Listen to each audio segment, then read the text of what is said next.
back. There's a whole lot of merit in buying a home on a loan rather than shelling out the entire capital upfront, even if you do have those savings. Not only do you get tax breaks, your inflation-adjusted returns are always higher when you buy on borrowed capital. But several banks and housing finance companies chase you for your business if you're in the market for a home loan. But what happens once you become a customer? Well, you're old news. You're not treated at par with new borrowers, and that's the injustice we will discuss today on the show with Harsh Rungta, SEBI registered investment advisor and founder, harshrungta.com, and Manish Shah, co-founder and CEO of BigDecisions.in. Harsh, your write-up where you call this a personal bugbear, banks charging higher interest to existing home loan consumers while laying a red carpet for new ones. I've faced the same thing, I must say. Why do they really do this? Well, I mean, let me just call it the girlfriend versus wife syndrome. I mean, once you turn into a wife, I'm sorry, that sounds very sexist, but I mean, you get taken for granted. The key thing is, I think the reason this is happening, I think more seriously, the reason this is happening clearly is because regulations actually encourage this. I mean, the regulator, competition has clearly failed to get a very transparent mechanism for pricing of floating rate loans. The regulator bought in the base rate mechanism with a lot of fanfare, is not implementing it clearly. As per its own regulations, it's not implementing it. They're not ensuring that the base rates are calculated based on a formula that has been decided 3 years ago, or 4 years ago actually. So I think that is not being enforced. The non-tariff barriers, just by simply abolishing prepayment charges is not going to be good enough, because the banks put up so many procedural issues, and I think that is some part of it was faced by me very, very personally. Right. I mean, you imagine, I've written in the article that the bank refused to accept a letter from me. I think that is really, really amazing. I mean, it is like a small-time really businessman trying to dodge his I totally on your side, and of course, I'm dealing with India's largest housing finance company, and it was a battle to actually get them to reduce rates. Manish, so this is customers like us who are aware and therefore will push a housing finance company or a bank to give us new rates. There are a lot of customers who actually just say, "Arey, 1/4%, 0.5%, who's going to go through the paperwork?" The system, of course, doesn't encourage them, but is it okay to be, comfortable in the fact that you're paying 0.5% more than what the market rates are? Yeah, and just to take Harsh's point further, I think for the most part, banks do it because they can get away with it. We've seen tons of customers over the last couple of years, exploring this as an opportunity. And most people don't know. Simple example, you can save 80,000 rupees on a 1 crore loan when your interest rates cut down by 1%. So we looked at a user base over a while and noticed that actually it's the equivalent of almost more than a 5% salary hike, which is in the last couple of years maybe higher than your actual hike. You're right. So in most cases, it's just general cluelessness to the extent to which you can benefit. Actually, both of you are ex-bankers. So it's so interesting to hear that this is happening, and it's happening at a pretty, wide scale. Harsh, is it more rampant amongst banks, or is it more rampant amongst housing finance company? Or do you think that there's no way of actually categorizing or assigning blame in that way?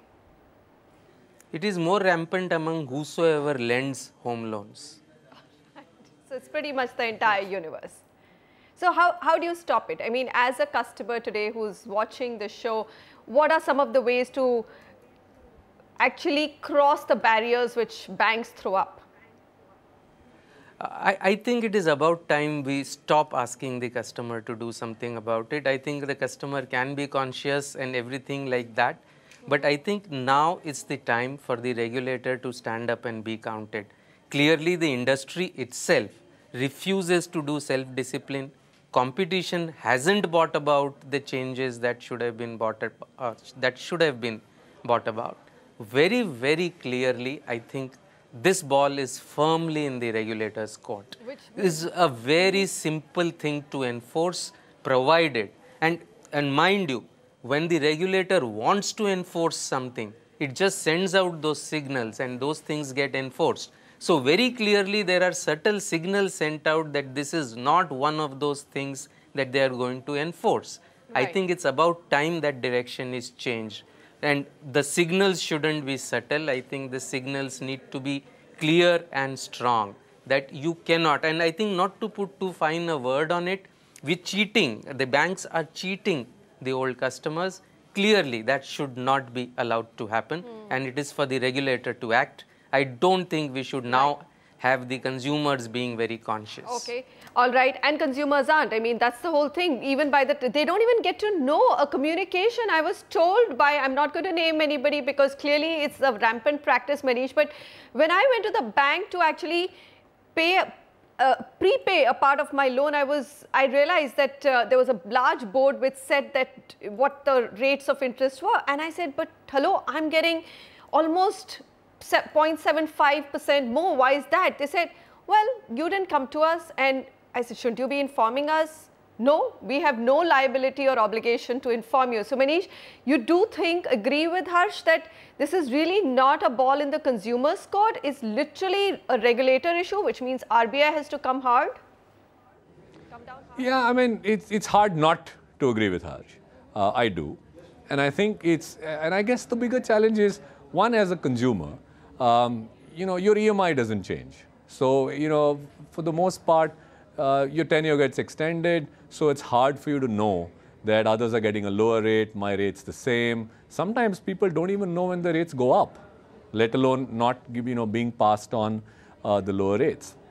Having said which, just as pure mathematics, and perhaps it's probably a difficult one for the regulator to fix, but I mean, think of yourself as the bank or the institution, right? I mean, just the maths of it is so tempting not to pass the benefit on to you. Simple, just high-level mathematics. If I have a 10,000 crore book, if I have to pass on 1% to every customer, so let's say 10% was to become 9%, just as an example, for my entire customer base, you're shaving off 100 crores off my earnings in a year. Now, it's very hard for me to willingly accept that. Now, if the regulator is going to come down on me hard and make me do that, it's still going to be a tough one to swallow. So both sides, right? Customers don't necessarily know. Nothing changes in my life as a consumer. If it's a 20-year loan and the EMIs get extended by 3-4 months, it's not something I may act on right away. So It's a tough one. You can see meaningful stakes in the ground here on both sides. All right, but final words from you, Manish, in terms of the customer, till the regulator comes down hard on the industry. I think the customer also has to be more vigilant, isn't it? I mean, there is a easy way to calculate, and I'm sure he should know what kind of extra shaving from his income is happening to repay that loan or to service his EMI. Yeah, for sure. And we've seen this. So we see people using our tools. There's more than one way to save, right? One is for lower interest rate to result in an EMI reducing. In fact, the way you save even more money is to actually leave your EMI as it is and pay your loan off faster. Now, one of the things that we've seen with consumers is, and it's a little surprising, with the kind of savings that we chase in areas, for example, e-commerce platforms, just as an example, the amount of money you can save bargain hunting for a cheaper phone compared to the amount of money you're possibly leaving on the table. So not to contradict the discussion that we had earlier in saying, should the regulator come down harder on banks? Perhaps, surely yes. But we see it with consumers. They go back to their banks, ask for a lower rate, they get it. They switch, they make large savings. It just doesn't hurt for all of us as consumers to be more demanding of our... I think we've got the points across. Anil Dwivedi, I'm going to take this question because look at this gentleman. He's written into us, and the reason I've taken it is this gentleman has taken a home loan of 14 lakhs from ICICI Home Loan Finance. Current rate, he says, of home loan given by ICICI Housing Finance is it's not ICICI Housing Finance, but I mean, I'm sure he means the division, 10.25%. Now, most new customers are getting it at 9.7. I know that. He says, my property is situated at Khambaliya in Gujarat. Provide me this following information: how to reduce EMI, how to reduce loan tenure, why 10.25 interest even if home loan rates have fallen below 10% are being charged to me, and procedure to transfer to loan to another housing finance company which can give me a better home loan rate. So gentlemen, let's just divide. I think it's quite obvious on why this poor fellow with, imagine a 14 lakh loan. I don't even know what to say. Harsh, he's buying in a small little town of Gujarat, and the banks don't even leave customers at that size, isn't it? And in fact, the key issue is that this gentleman, despite being conscious, is written into you, so he is conscious. He's still going to find it difficult because his size, the place where the property is located. Now, that's financial inclusion for you. He's going to have difficulty shifting his loan because there are not too many players active in small. I suspect the place that he comes from is a very small town. So he is going to have difficulty shifting. But I want to tell him very clearly, there are banks in your town, there have to be, who would be offering loans at a cheaper rate. Shift to them. I mean, please be persistent, and definitely you will be able to get the low rate. The pity is that he has to work on it so hard himself. And the regulator is not one, mind you. RBI only regulates 50% of the industry. Absolutely. The other regulator is National Housing Bank, Absolutely. Which regulates the housing finance companies.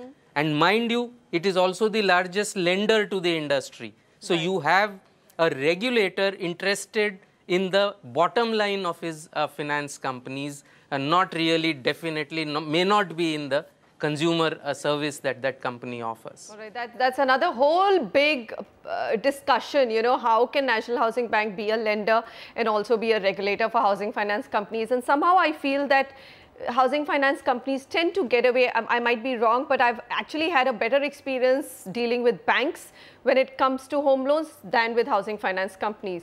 I could be wrong, others might have a different experience, but that's how my experiences have panned out. Gentlemen, thank you very much. A very relevant discussion, and I hope that we can take some of these voices to the authorities or regulators who are, or even banks and housing finance companies to wake up, and also to the consumer. Thanks very much.